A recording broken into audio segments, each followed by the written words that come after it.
Bonjour, merci beaucoup d'être là. Aujourd'hui, j'aimerais parler de cette spiritualité que nous sommes censés éveiller.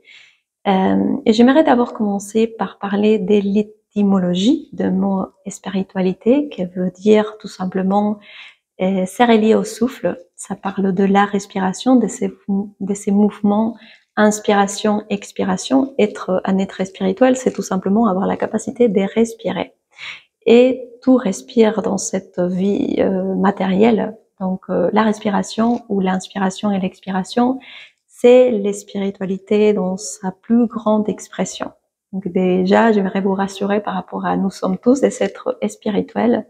C'est tout simplement ces jeux entre prendre de l'extérieur, inspirer de l'extérieur, s'inspirer et transformer, transmuter, alchimiser à l'intérieur de nous et expirer quelque chose, un résultat, une conséquence de notre propre vibration. Donc aujourd'hui, nous allons vers une spiritualité personnelle et intransmissible.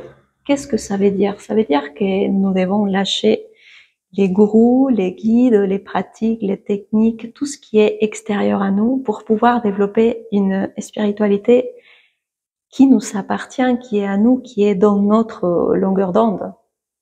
Et que nous devons lâcher tous les conditionnements, toutes les croyances que nous avons par rapport à cette spiritualité. Parce que je crois que le monde spirituel aujourd'hui, enfin les faux mondes spirituels que nous avons tissés autour de toute cette pratique hyper compliquée, nous sommes perdus dans les chemins des développements de cette spiritualité. Bien sûr, c'est quelque chose qui doit s'éveiller avec la conscience, c'est quelque chose qui doit être travaillé avec conscience, encore une fois, à travers la respiration. La respiration est la meilleure technique et les meilleurs outils, c'est ça, en fait, la spiritualité. Donc, si vous enlevez déjà toute la pression que vous avez mis par rapport à qu'est-ce que ça veut dire être un être spirituel, c'est déjà un grand pas de commencer à comprendre que ma relation avec l'univers, avec Dieu, avec appelez ça comme vous voulez, est une relation intime, intérieure et unique. Et que c'est ce que je vais émaner, c'est ce que je vais dégager, c'est ce que je vais irradier, va être les résultats des mon monde intérieur.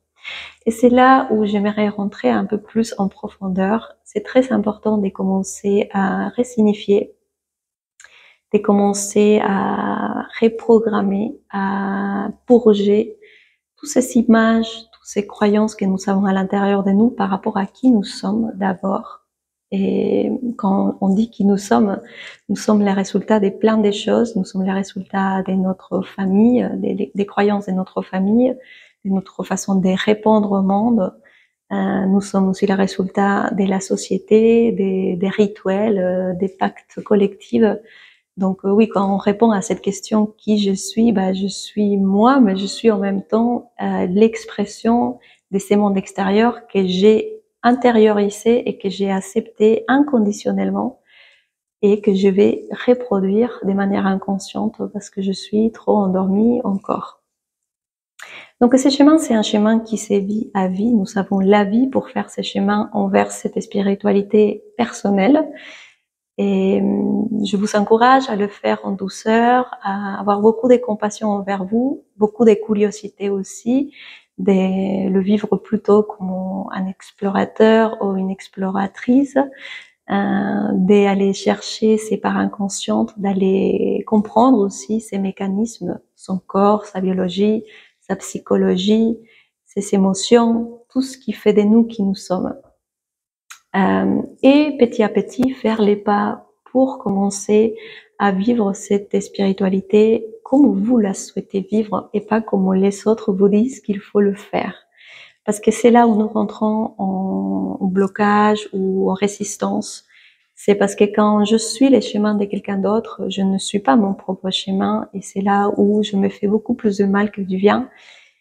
Et c'est pas à travers une autre personne ou à travers un outil ou à travers une technique ou à travers un livre, à travers une pratique. C'est à travers ma propre expérience. Ma propre expérience et ma vie telle qu'elle est aujourd'hui avec tout ce qu'il y a dedans. Avec mon mari, avec mes enfants, avec mon travail, avec mes blocages, avec mes limitations, avec tout ce que je suis en ce moment. Parce que si on commence à se rejeter, à faire ces schémas en rejetant tout ce que nous sommes déjà, nous avons perdu la piste de ces schémas à faire.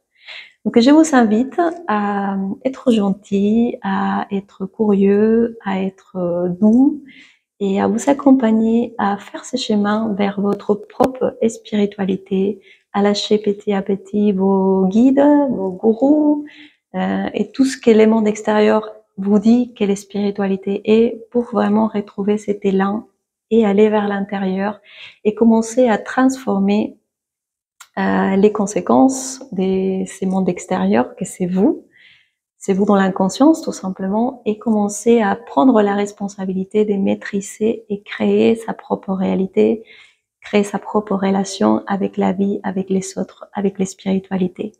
Et la spiritualité est tout, absolument tout. Tout, c'est ce qui est à l'extérieur de nous et un reflet de notre monde intérieur. Pour clôturer cette vidéo, j'aimerais vous dire que comment vous voyez les mondes, c'est comment vous voyez vous à l'intérieur de vous. Si vous voyez avec beauté, avec compassion, vous allez voir ces mondes avec beauté et compassion. Si au contraire vous voyez un monde violent, agressif, méchant, égoïste, c'est qu'il y a des parts de vous qui sont encore dans cette croyance et que les mondes est ça. Mais nous ne pouvons pas changer les mondes extérieurs. Nous pouvons que nous changer nous, et ça c'est quelque chose qui se fait petit à petit. Il faut plusieurs années de pratique pour réussir vraiment à être dans cet état d'être, dans cet état de conscience, dans cet état de spiritualité où on accepte et on est responsable et on assume aussi la responsabilité de s'accompagner et de juste être là pour les autres et pour aussi respecter les processus des autres sans forcer, sans être dans la violence ou dans l'agression de vouloir que tout le monde le fasse quand nous on a décidé que ça doit se faire. Voilà, walou, merci beaucoup d'avoir écouté cette vidéo. Je vous invite à la partager. Aujourd'hui, l'information est très importante. Il faut partager vraiment les bonnes informations pour que tout le monde puisse au moins être informé et voilà, faire son chemin. Chacun a son rythme, chacun a son temps. Et nous allons nous retrouver à un moment ou l'autre tous pour danser ensemble cette chanson de l'amour qui attend que chacun se positionne pour pouvoir danser et vivre ce monde merveilleux qui est à l'intérieur de nous. Merci beaucoup et à la prochaine. Au revoir.